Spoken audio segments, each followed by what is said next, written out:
it doesn't look like we're gonna get out of this pandemic thing anytime soon, and there's a lot of people working from home right now, and I've been doing it for a while, so I thought it would be nice to create a video with tips and suggestions of things that have worked for me, but I wanted to focus it more towards collaboration with other people and what you can do to create a good experience for everyone else that's working with you. So in this video, we're gonna go over 5 things that have worked for me, and yeah, let's just get right to it. So the very first thing that I recommend is investing in good audio equipment. Now, I know that a lot of people are, right now are just doing this remote thing temporarily, but if you're thinking about, continuing to work from home on a long-term basis, I would really recommend investing in good audio equipment. And this is the equipment that I have. I did spend a little bit more, but I think it's paid off because I've had very good feedback about my audio quality, and every time that I have a call, people don't have a problem with interference or just listening to me. But you can definitely grab like a USB microphone, and that would be great for that. It would give you a lot better audio than anything that comes with your laptop or desktop computer for sure. And also, as a side tip for audio, I would always recommend to always use headphones in your calls. Remember that when you're working from home, time is really precious. So if you are in a call and you only have 20 minutes and then other people have to wait for you because there's a lot of echo in the call because of the sound that's coming out of your speakers, I think that becomes a little bit disrespectful to other people's time. So always be prepared and use headphones in your calls, and whenever possible, try to get a good quality microphone for your calls for sure. All right, so tip number 2 is communication. And obviously this one is very important because you're not there in a studio or in an office with people whenever you're, working on or having meetings. So communication throughout the day, I think is very important, but there's a fine line between, being communicative. There's a fine line between, communication and being overwhelming. So you want to make sure to keep an eye on that. One example is that whenever I'm working with a team and we have like a Slack channel set up so that we can, get feedback and progress faster.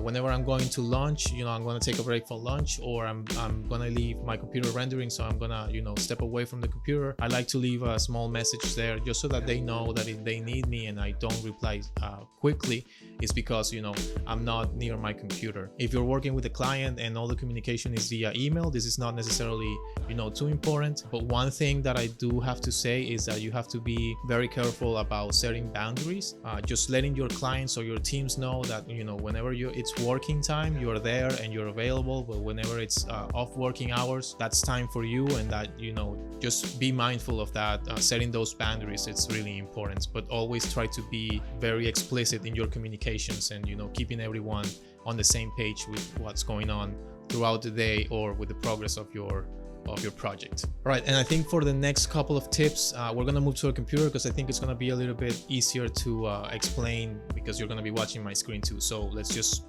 move on.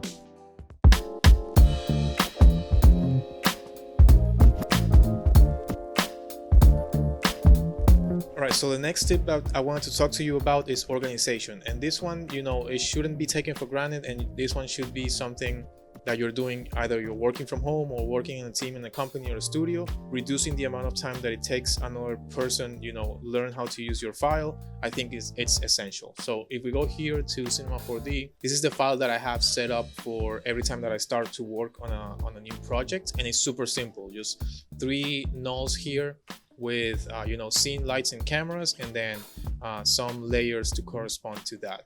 And I can switch to another file that I have prepared here, and you can see here that this is one of the files that I was working on last week for a client, and everything is organized with layers and inside these nodes. So whenever somebody opens this file, this is what they're going to find.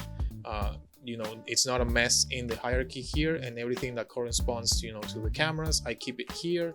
Anything that's environment or light related, I keep it under a single null called lights, and everything that corresponds to the scene, like cloners, objects, even X particle stuff, I will keep here in the folder called scene. Also, all of the layers here are set up so that they can quickly solo stuff and continue working on anything. Like here we have some animated lines, and I can quickly just solo that to focus on that, and it's very well labeled here.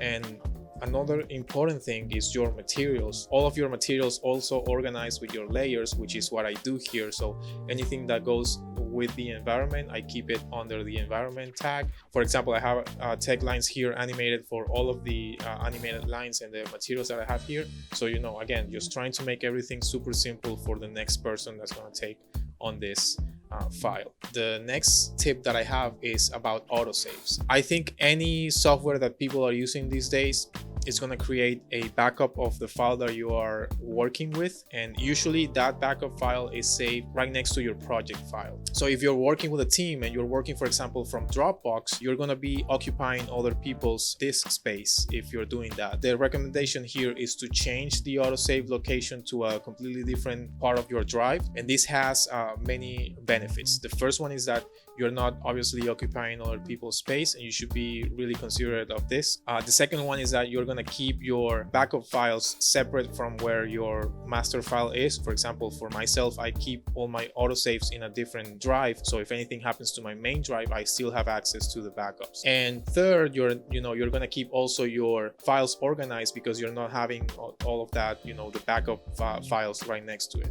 So if we go here to the preferences in Cinema 4D and go to files, you can say you can change this to a custom directory, and you can see that I have it set to my D drive called backups. And if I pull this up, you can see all of the different files and how this can get really heavy really quick, because it depends on how you have it set up. For example, for me, it saves a file every 5 or 10 minutes, so you can see how that can quickly add up to your files in like Dropbox or something like that. So yeah, whenever possible, try to change your backups location to a different drive. And the last thing that I have for you today is to always try to be polite and respectful when, interacting with other people via chat or email.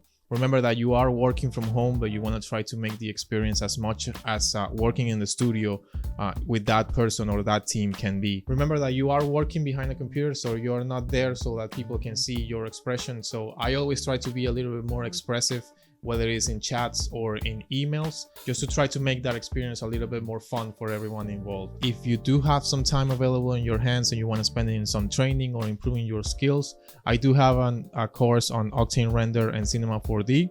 If you want to check it out, it's with MoGraph Mentor, and right now they have 40% off because of the pandemic and trying to help people out. So if that's something that's of interest for you, I'm gonna drop the link in the description. All right, I'm gonna let you go. So hopefully this video offers some value for you, whether you've been working from home for a while or are now seeing yourself having to do this because of the pandemic. And thank you very much for watching my video, and I'll see you on the next one.